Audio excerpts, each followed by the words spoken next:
Hello everyone, good morning. आज का हमारा टॉपिक है इंटरनेशनल मॉनेटरी फ़ंड।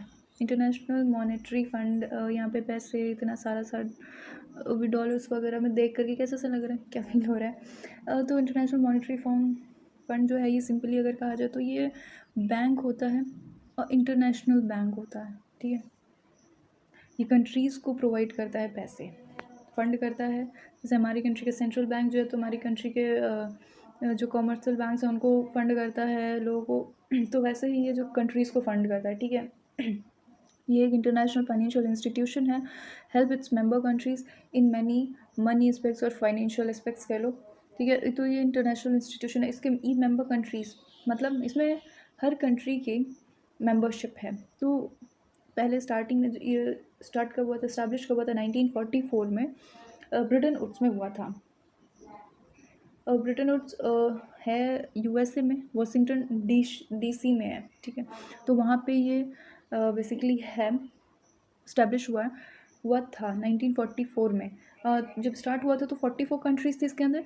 अभी करेंटली इसमें 190 कंट्रीज़ हो रखी हैं। ठीक है, इसके पर्पसेस क्या हैं और ऑब्जेक्टिव्स क्या हैं वो देखते हैं तो ज़्यादा सही से समझ आएगा। International monetary fund corporation through permanent institutions,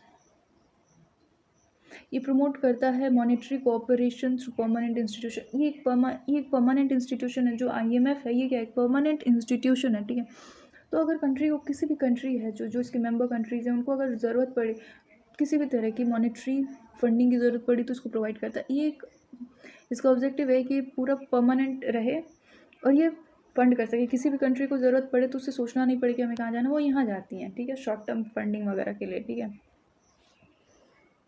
और ये फैसिलिटेट, इसका ऑब्जेक्टिव है या फिर पर्पस कह लो, ये भी है कि फैसिलिटेट कर expansion and balance growth of international trade. जो भी इंटरनेशनल ट्रेड होते हैं उसमें कोई कुछ उल्टी सीधी चीज़ें नहीं हो, वो स्मूथली चले, या फिर उसमें ग्रोथ हो, बैलेंस ग्रोथ हो, उसका एक्सपेंशन हो। इसमें ये फैसिलिटेट करेगा कौन, आईएमएफ। ठीक है, इंटरनेशनल ट्रेड में प्रमोट करेगा और मेंटेन करेगा हाई लेवल ऑफ एम्प्लॉयमेंट। ठीक है, ये प्रमोट करेगा एक्सचेंज रेट स्टेबिलिटी को।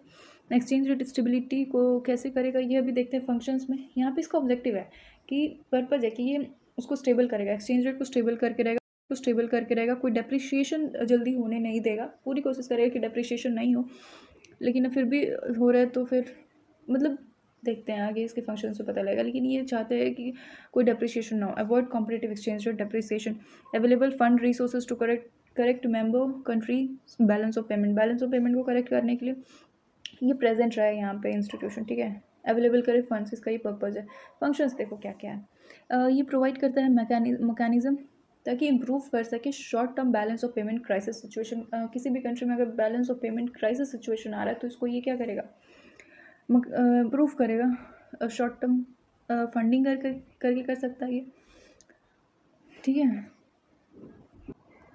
ये क्या करता है, एक मिनट रेस कर दूँ। ये balance of payment crisis situation को कैसे हैंडल करता है, तो ये शॉर्ट टर्म फ्लोज, मतलब शॉर्ट टर्म फ्लो करता है रिसोर्सेज का, फंडिंग रिसोर्सेज मतलब फाइनेंशियल रिसोर्सेज का शॉर्ट टर्म फ्लो करता है उस कंट्री के अंदर, मतलब शॉर्ट टर्म लोन देता है कंट्री। इसमें पैसे फ्लो कैसे करते हैं, तो मॉनेटरी जो है, इंटरनेशनल मॉनेटरी फंड, ये कंट्रीज़ को लोन के फॉर्म में हेल्प करता है। ठीक है, एक minute. The changes in exchange rate by its member countries, इसकी जो मेंबर कंट्रीज़ हैं अगर वो एक्सचेंज रेट चेंज कर रही हैं तो उसको प्रायर परमिशन लेना पड़ेगा आईएमएफ से। वो सारे कंडीशंस को देखेगा तभी करने देगा, ऐसे बेवजह उसको नहीं करने देगा। एक्सचेंज रेट के साथ कोई भी छेड़खानी नहीं करने देगा। ठीक है, IMF liquidate its member countries during temporary difficulty in advance balance of payment. जब एडवांस बैलेंस ऑफ पेमेंट में अगर कोई टेम्प्रेरी डिफिकल्टी आती है तो भी उसकी हेल्प कर, उस कंट्री अपने मेंबर कंट्री का हेल्प करता है ये आईएमएफ। ठीक है, इट डजंट मीन दैट कि वो पूरा जितना फंड है सब कुछ दे देगा। उसके कुछ रूल्स एंड रेगुलेशंस होते हैं जो कि हम देखेंगे नेक्स्ट वीडियो में। ठीक है, और यहाँ पे यही इसके फंक्शंस देख रहे हैं हम। तो ये फंड करता है बैलेंस ऑफ पेमेंट में कोई भी प्रॉब्लम आती है तो टेम्प्रेरी टाइम के लिए फॉरेन एक्सचेंज से। रिजर्वियर ऑफ करेंसीज मतलब कि अगर कोई कंट्री है, इसको डॉलर में कोई चीज़ खरीदनी है। ठीक है, लेकिन उस कंट्री के पास डॉलर है नहीं, लेकिन इसके पास इसके अपनी करेंसी है, एनफ अमाउंट में है, तो यहाँ से आईएमएफ से जा कर के ये क्या कर सकती हैं, एक्सचेंज कर सकती हैं चीज़ों को, मतलब अपनी करेंसी को IMF में जाके डॉलर में कन्वर्ट करा के और ले लेंगी और फिर यहाँ से चीज़ें इम्पोर्ट कर लेंगे अगर इन्हें यहाँ से कुछ इम्पोर्ट करना है तो। मतलब करेंसीज़ को एक्सचेंज किया जा सकता है, यहाँ पे रिजर्वेयर ऑफ करेंसीज हैं, ठीक है। नेक्स्ट है ये मशीनरी फॉर इंस्टीट्यूशनल कंसल्टेंसी की भी फंक्शनिंग करते हैं ये लोग, कंसल्ट करते हैं कंट्रीज़ को अगर कोई उन्हें प्रॉब्लम है तो, टेक्निकल असिस्टेंस भी प्रोवाइड करते हैं, ये स्ट्रेंथन करते हैं ताकि जो कंट्रीज़ हैं वो डिज़ाइन कर सके और इम्प्लीमेंट कर सके इफ़ेक्टिव पॉलिसीज़ को, ठीक है। वो डिज़ाइन और इम्प्लीमेंट कर सके इफ़ेक्टिव पॉलिसीज़ को, जैसे कि मॉनेटरी एंड फाइनेंशियल पॉलिसीज़ हो गए, सेकेंड हो गया physical policy and management, statics हो गया, स्टैटिकल कोई पॉलिसी हुई है, फिर इकोनॉमिक एंड फाइनेंशियल लेजिस्लेशन को, ठीक है। तो इसका फंक्शंस हो गए, इसका पर्पसेस क्या क्या है, फंक्शन क्या क्या है, जो ऑब्जेक्टिव है उससे फंक्शन मीट करता है नहीं, यहाँ पे हमें पता लगा। हम देखेंगे नेक्स्ट में स्ट्रक्चर क्या होता है IMF का, IMF के फंडिंग का स्ट्रक्चर क्या होता है एंड ऑल, ठीक है। So thank you so much and have a nice day.